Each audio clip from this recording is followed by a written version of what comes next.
Good morning students. अपना जो chapter 13 चल रहा है साइंस का, magnetic effect of electric current, इस चैप्टर का नेक्स्ट पॉइंट अपना magnetic field due to current through a straight conductor.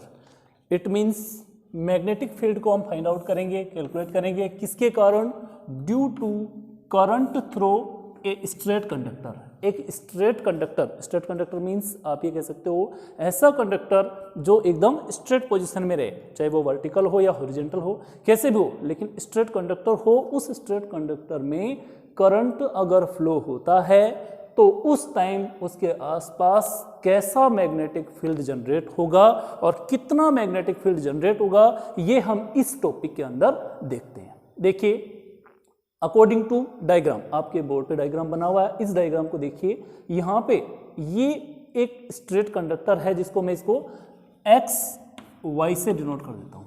X Y एक स्ट्रेट कंडक्टर है जो इस प्रकार लगा हुआ है। इसके साथ क्या क्या कनेक्ट किया हमने, कनेक्टिंग वायर से एक रियोस्टेट RH जिससे हम रेजिस्टेंस को कंट्रोल कर सकते हैं, और बैटरी B की K और एक एमीटर एक, सबको सीरीज में जोड़ देते हैं। हमने पिछले चैप्टर में पढ़ा है कि एक सर्किट बनाया, इस सर्किट में जैसे ही हम की को प्रेस करेंगे यानी कि करंट फ्लो होगा।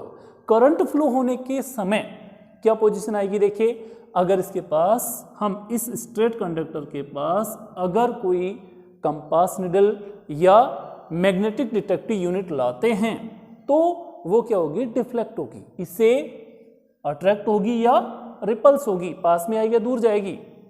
यहां बात करते हैं हम मैग्नेटिक फील्ड की, डायरेक्शन क्या होगी, यानी मैग्नेटिक फील्ड लाइंस की डायरेक्शन फाइंड आउट कैसे करेंगे, according to right hand thumb rule, RTH, short में इसको कह सकते हो आप, right hand thumb, RHT, right hand thumb rule. इस रूल के अकॉर्डिंग हमने देखा था, अगर हम किसी स्ट्रेट चालक को या स्ट्रेट कंडक्टर को अपने हाथ के दाएं हाथ की मुट्ठी में इस प्रकार पकड़ें कि करंट की डायरेक्शन ऊपर की ओर, अंगूठे की ओर, थंब की ओर हो, तो अपनी जो मुड़ी हुई उंगलियां हैं वो अपनी मैग्नेटिक फील्ड लाइंस की डायरेक्शन को शो करती है, मैग्नेटिक फील्ड की डायरेक्शन को शो करती है। इट मीन्स यहाँ पे मैग्नेटिक फील्ड की डायरेक्शन क्या होगी, देखो ये ऊपर की ओर जा रही है, क्या, करंट की डायरेक्शन ऊपर है। इट मीन्स अगर मैं इसको इस प्रकार पकड़ूं तो ये जो सर्कल बन रहे हैं इसमें डायरेक्शन ऑफ मैग्नेटिक फील्ड क्या होगी, इस प्रकार होगी। ये देखिए, ये मेरा हाथ घूम रहा है, इस प्रकार की डायरेक्शन होगी। इट मींस ये डायरेक्शन कैसी होगी, एंटी क्लॉकवाइज। कैसी होगी, एंटी क्लॉकवाइज। डायग्राम फर्स्ट देखिए, इसी से निकाला हुआ डायग्राम। ये आपके स्ट्रेट कंडक्टर है जिसमें डायरेक्शन ऑफ करंट क्या दे रखी है, south pole to north pole, south pole से नॉर्थ पोल की ओर अगर करंट फ्लो हो रहा है तो ऐसी पोजीशन में direction of the magnetic field क्या होगी, एंटी क्लॉकवाइज, घड़ी की अपोजिट डायरेक्शन में। वॉच, घड़ी कैसे चलती है, देखिए, ये अगर आपकी वॉच है, घड़ी है, तो आपको पता है कि ये क्लॉकवाइज डायरेक्शन है, तो एंटी क्लॉकवाइज क्या होगी, इसके अपोजिट होगी। अपोजिट डायरेक्शन में क्या होगा, इसका मैग्नेटिक फील्ड होगा। जस्ट इसका अपोजिट करें हम, अगर यहाँ पे बैटरी के टर्मिनल्स को चेंज कर दिया जाए, इस सर्किट में बैटरी के टर्मिनल्स मतलब प्लस का माइनस और माइनस का प्लस चेंज कर दोगे तो डायरेक्शन ऑफ द करंट क्या होगी, अपोजिट हो जाएगी। डायरेक्शन ऑफ द करंट क्या हो जाएगी, ऊपर से नीचे, मतलब नॉर्थ पोल से साउथ पोल की ओर करंट फ्लो होगा। नॉर्थ पोल से साउथ पोल की ओर करंट फ्लो हो रहा है तो क्या होगा, हम अब इसको कैसे पकड़ेंगे, उल्टा पकड़ेंगे, क्योंकि पहले ऐसे पकड़ रखा था, अब ऐसे पकड़ेंगे। अपोजिट डायरेक्शन हो गई, अपोजिट डायरेक्शन हुई तो अब देखिए उंगलियां किधर मुड़ रही है, बाहर की ओर, मतलब direction of the magnetic field क्या होगी, क्लॉकवाइज होगी। कैसी होगी, क्लॉकवाइज। क्लॉकवाइज मतलब अकॉर्डिंग टू क्लॉक, घड़ी जैसे चलती है, यानी 12 1 2 3 4 इस प्रकार से, इसी राउंड में इसकी मैग्नेटिक फील्ड की डायरेक्शन से होगी। हम ये एक स्ट्रेट कंडक्टर की बात कर रहे हैं, जो सीधा कंडक्टर है, स्ट्रेट कंडक्टर है, उसमें मैग्नेटिक फील्ड किस प्रकार होगा, कैसे होगा, कौन सी डायरेक्शन होगी, ये हमने यहाँ पे देखा। अब नेक्स्ट टॉपिक आ रहा है इसी से रिलेटेड, क्योंकि हम मैग्नेटिक फील्ड चैप्टर है अपना, तो इसमें नेक्स्ट है magnetic field due to current through a circular loop. इस बात पे ध्यान दीजिए, सर्कुलर लूप, हमने अभी बात की सीधा मतलब स्ट्रेट कंडक्टर। अब क्या है, अगर कंडक्टर कोई सर्कल के रूप में, सर्कुलर लूप के रूप में, जैसा कि डायग्राम में दिया एज ए रिंग, कोई रिंग है या वायर की, जैसे मान लो आप ये कह सकते हो ब्रेसलेट, या आप कोई चूड़ी मान सकते हो, चूड़ी है मेटल की है और उसको दोनों टुकड़ों से काट दिया जाए, एक किनार से इसको किसी बैटरी से कनेक्ट कर दिया हमने, सिल्वर की, एल्यूमिनियम की, किसी भी मेटल की कोई रिंग है, या आप वायर का भी रिंग बना सकते हो ऐसे, जैसे साइकिल का पहिया होता है उस प्रकार का। तो ऐसी रिंग में दोनों एंड को अगर हम बैटरी से कनेक्ट करते हैं तो ये जो सर्कल है, सर्कल की एवरी पॉइंट पे, देख नोट करने की बात है, एवरी पॉइंट पे क्या होगी, direction of the magnetic field क्या होगी, डिफर होगी, अलग अलग होगी। क्यों होगी, क्योंकि सर्कल की जो करंट है, सर्कल के प्रत्येक बिंदु पर, एवरी पॉइंट पर जो डायरेक्शन ऑफ करंट है वो चेंज हो रही है। इट मीन्स यहाँ पे मैग्नेटिक फील्ड की डायरेक्शन भी चेंज होगी। अब देखिए हमने कोई दो पॉइंट ले लिए, मान लो ये ए है, ये इसको ए मान लो आप, ये ए वाला पॉइंट है और ये बी वाला पॉइंट है। इन दो पॉइंट्स के बीच हम देखेंगे करंट की डायरेक्शन। यहाँ पे करंट की डायरेक्शन क्या है, अपवर्ड, ऊपर की ओर है। करंट की डायरेक्शन कहाँ है, ऊपर की ओर। इसमें करंट की डायरेक्शन क्या है, नीचे की ओर, इस प्रकार है। तो इसमें ऊपर की ओर है तो मैग्नेटिक फील्ड लाइन की डायरेक्शन कैसे होगी, अकॉर्डिंग टू एंटी क्लॉकवाइज, और इसमें क्या होगी, क्लॉकवाइज। अब अगर लूप के अंदर की बात हम करते हैं तो लूप के अंदर direction of the magnetic field क्या होगी, ऊपर से नीचे की ओर, क्योंकि ये लाइंस भी ऊपर से नीचे आ रही है, ये लाइन भी ऊपर से नीचे आ रही है। ऑल ओवर जो लूप होगा, लूप के अंदर direction of the magnetic field क्या होगी, south pole to north pole. It means क्या बना यहाँ पे, एक बार मैग्नेट बन गया। क्या बन गया, बार मैग्नेट। बार मैग्नेट कैसे बना, क्योंकि यहाँ साउथ पोल से नॉर्थ पोल, बार मैग्नेट के बारे में मैंने बताया था स्टार्टिंग में कि बार मैग्नेट में जो direction of the magnetic field होती है वो क्या होती है, मैग्नेट के अंदर की तरफ, south pole to north pole, magnetic field lines की, और बाहर की ओर क्या होती है, north pole to south pole. ये north pole to south pole होती है, जो कि दिख रही है अपने को, ये चल रही है लाइंस, ये देखो। अगर इसको एवरी पॉइंट से बात करें तो ये कहाँ चल रही है, नॉर्थ टू साउथ, इसमें भी नॉर्थ टू साउथ, और अंदर की तरफ कहाँ जा रही है, ये साउथ टू नॉर्थ।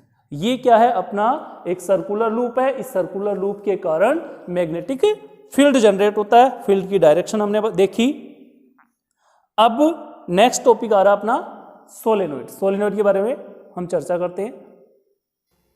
देखिए सोलेनोइड की बात हम कर रहे हैं। सोलेनोइड क्या है, सोलेनोइड एक ऐसी डिवाइस है जो इंसुलेटेड कॉपर वायर से बनाई की जाती है। इंसुलेटेड कॉपर वायर क्या है, सबसे पहले बताइए।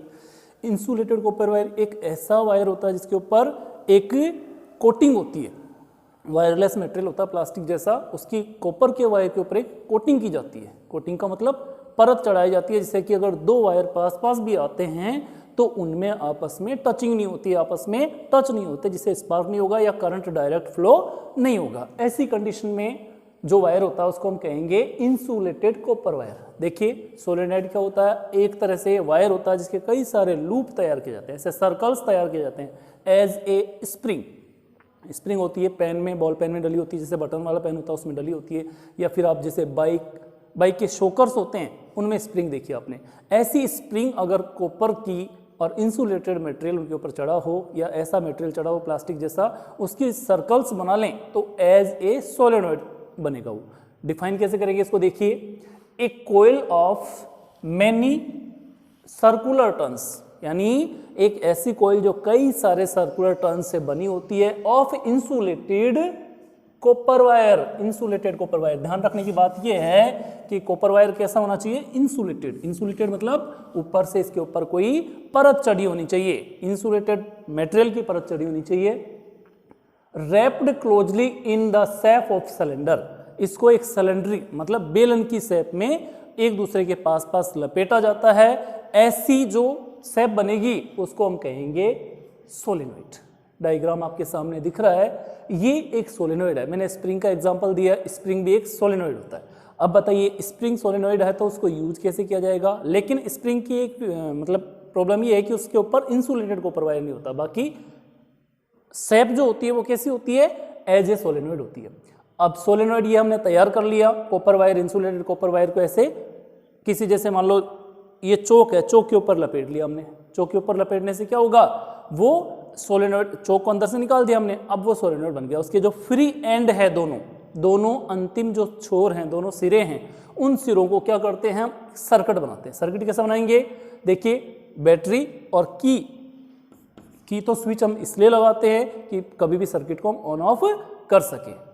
तो इसको जैसे ही सर्किट को ऑन करेंगे तो ऐसी पोजीशन में क्या होगा, ये सर्किट ऑन होगा, करंट फ्लो होगा। इसमें करंट फ्लो होने से इसका जो प्रत्येक लूप है, every loop are behaves as a magnetic field, मतलब मैग्नेटिक फील्ड जनरेट करेगा।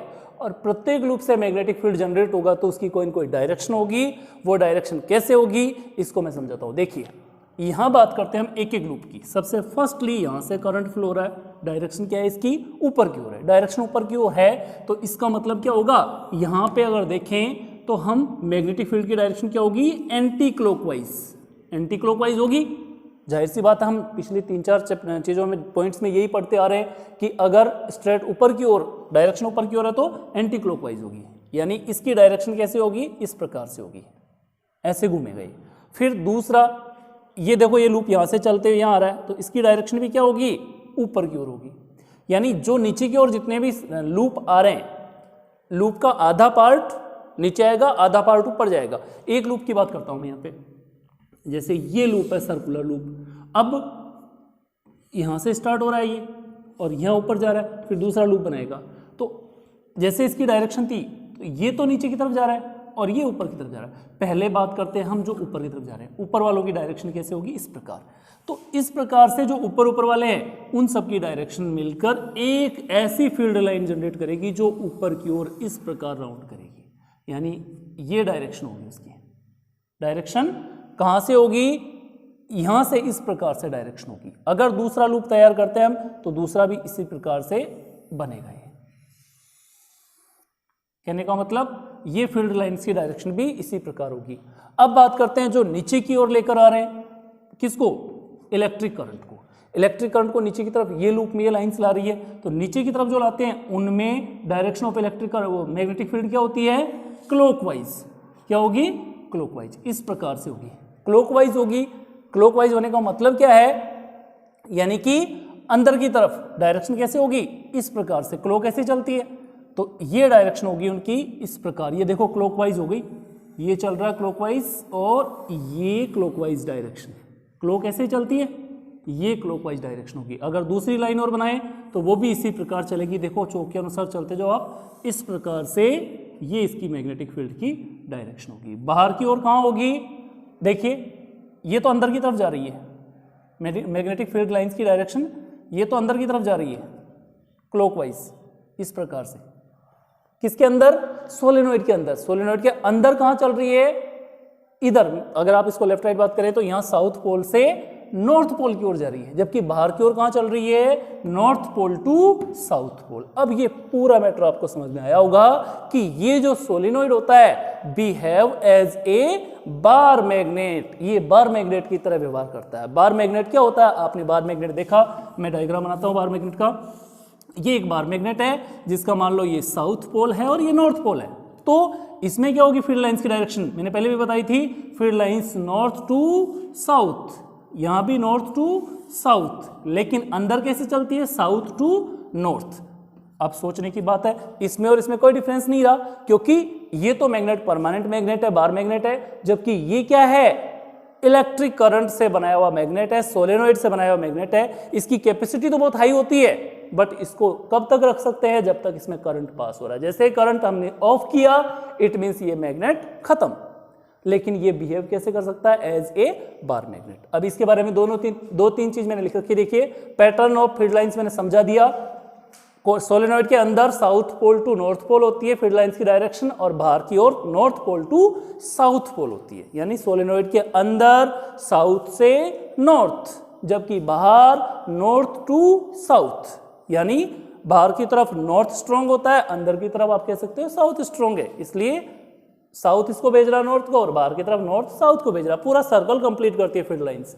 नेक्स्ट है behaves as a bar magnet, यानी कि ये बार मैग्नेट की तरह व्यवहार करता है, कौन, सोलेनॉइड। नेक्स्ट है direction of the field lines की डायरेक्शन मैंने बताई दी, यहाँ बाहर की तरफ नॉर्थ टू साउथ और अंदर की तरफ साउथ टू नॉर्थ। अब सोलेनोइड से रिलेटेड दो बात और निकल के आती है इस पे कि स्ट्रेंथ ऑफ मैग्नेटिक फील्ड क्या होगी, सोलेनोइड के अंदर मैग्नेटिक फील्ड की ताकत कितनी होगी, स्ट्रेंथ कितनी होगी, कैसे डिसाइड होगा कि सोलेनोइड, मान लो एक सोलेनोइड इतना सा बना दिया हमने, एक सोलेनोइड इतना बड़ा बना दिया, एक बहुत बड़ा एक रूम के बराबर बना दिया, तो बताइए सबकी स्ट्रेंथ एक जैसी होगी? नहीं होगी, सबकी स्ट्रेंथ अलग अलग होगी। वो किस बात पे डिपेंड करेगी?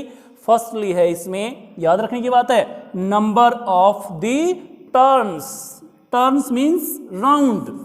जो सोलेनोइड में हमने सर्कल बनाए हैं, राउंड बनाए हैं, जितने राउंड बढ़ेंगे उतनी ही ज्यादा मैग्नेटिक फील्ड की स्ट्रेंथ होगी। मैग्नेटिक फील्ड में अगर मान लो कोई सोलेनोइड हमने 200 मीटर लंबा बना दिया, 100 मीटर लंबा बना दिया, तो अब उसके अंदर का मैग्नेटिक फील्ड देखें बहुत ताकतवर, बहुत स्ट्रांग होगा। और एक हमने 1 इंच का, आधा इंच का बनाया, इतना सा छोटा सा बनाया उंगली के बराबर, तो उसकी मैग्नेटिक जो फील्ड होगी, पावर होगी, स्ट्रेंथ होगी, वो बहुत ही वीक होगी, कमजोर होगी। दोनों को कंपेयर कर सकते हैं। पहली बात किस पे डिपेंड किया? ये नंबर ऑफ टर्न्स पे, यानी सर्किल की जो संख्या बढ़ेगी, टर्न्स बढ़ेंगे, उसके अकॉर्डिंग मैग्नेटिक फील्ड की स्ट्रेंथ भी बढ़ेगी। दूसरी बात है strength of the current, current की स्ट्रेंथ पे, करंट की ताकत पे, करंट के अमाउंट पे, आप कितना करंट उसमें फ्लो कर रहे हो, 1 एम्पियर, 2 एम्पियर, 3 एम्पियर, 100 एम्पियर, कितना एम्पियर करंट आप उस सोलेनोइड में फ्लो करोगे, उतना जितना आप इंक्रीज करोगे डायरेक्टली उतना ही उसकी स्ट्रेंथ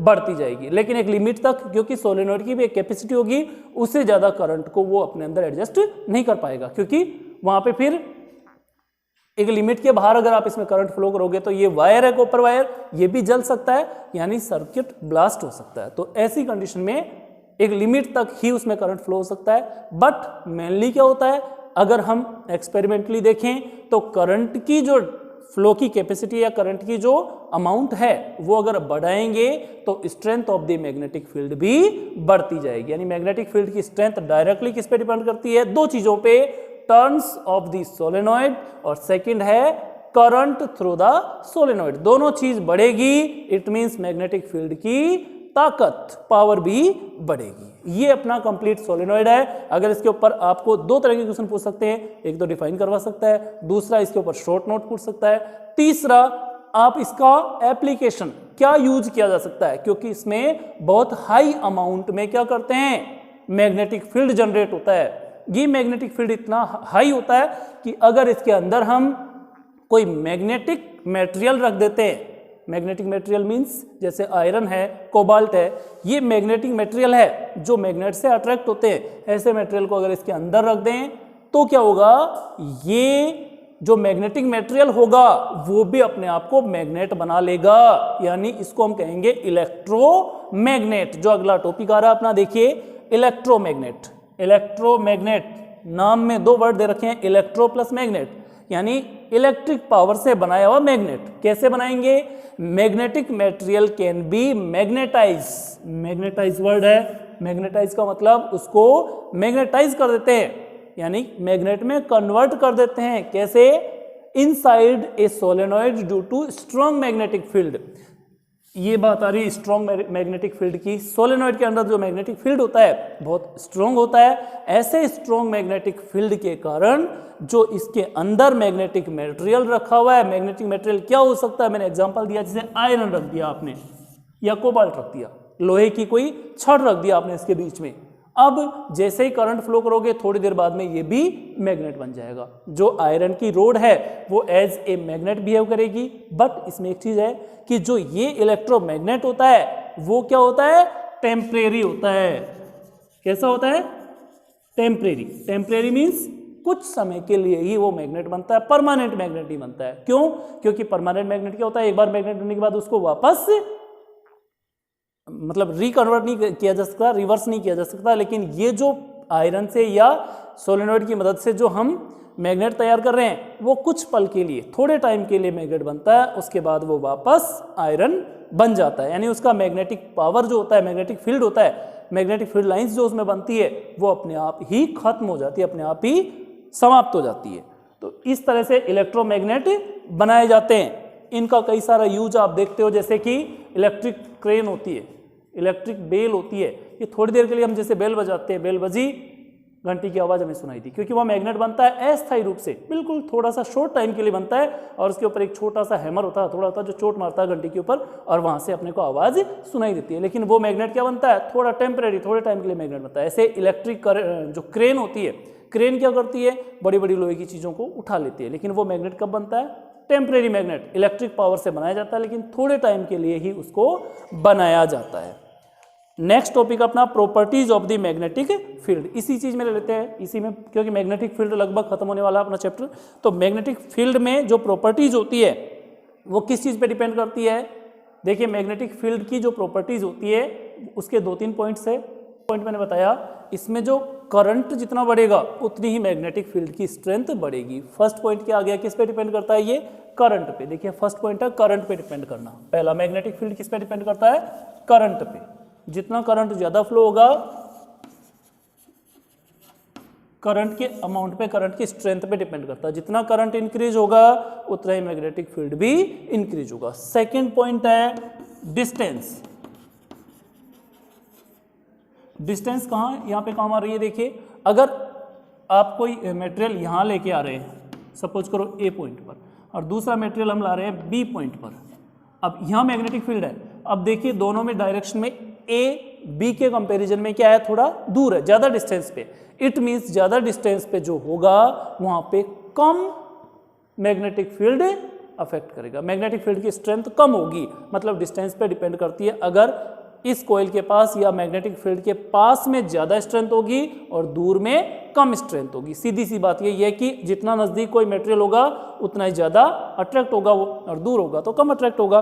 थर्ड पॉइंट अपना मैग्नेटिक फील्ड लाइंस जो होती है, वो लाइन की प्रॉपर्टीज मैंने पहले भी देखी है। लाइंस जो होती है पैरेलल होती है। फील्ड लाइंस क्या होती है, आपस में पैरेलल। पैरेलल का मतलब आप ये देख रहे हो डायग्राम में, ये जो फील्ड लाइंस है वो आपस में पैरेलल होती है। और फोर्थ पॉइंट वही है, जो मैग्नेटिक फील्ड की फील्ड लाइंस होती है वो कभी भी एक दूसरे को इंटरसेक्ट नहीं करती है। इंटरसेक्ट नहीं करती, इंटरसेक्ट का मतलब आपस में एक दूसरे को काटती नहीं है। जैसे एक लाइन चल रही है तो दूसरी लाइन इसके ऊपर से कभी नहीं आ सकती। एक पैरेलल है तो दूसरी इसके साथ पैरेलल ही चलेगी। यानी मैग्नेटिक फील्ड लाइंस हमेशा एक दूसरे के पैरेलल चलती है, और मैग्नेटिक फील्ड लाइंस एक दूसरे को कभी क्रॉस नहीं कर सकती। अब अपना इसी चैप्टर में नेक्स्ट जो पार्ट आएगा, मैग्नेटिक फील्ड के अंदर अगर हम कोई कंडक्टर लाते हैं तो उसके ऊपर क्या इफेक्ट पड़ता है। हमने क्या किया अब तक हमने देखा कि जो करंट है, करंट से मैग्नेट बनाया। अब अपने पास ऑलरेडी मैग्नेट है, उस मैग्नेट से हम करंट बना सकते हैं या कंडक्टर लाएंगे तो उसके ऊपर क्या इफेक्ट पड़ेगा, ये अपन नेक्स्ट पार्ट में पढ़ेंगे।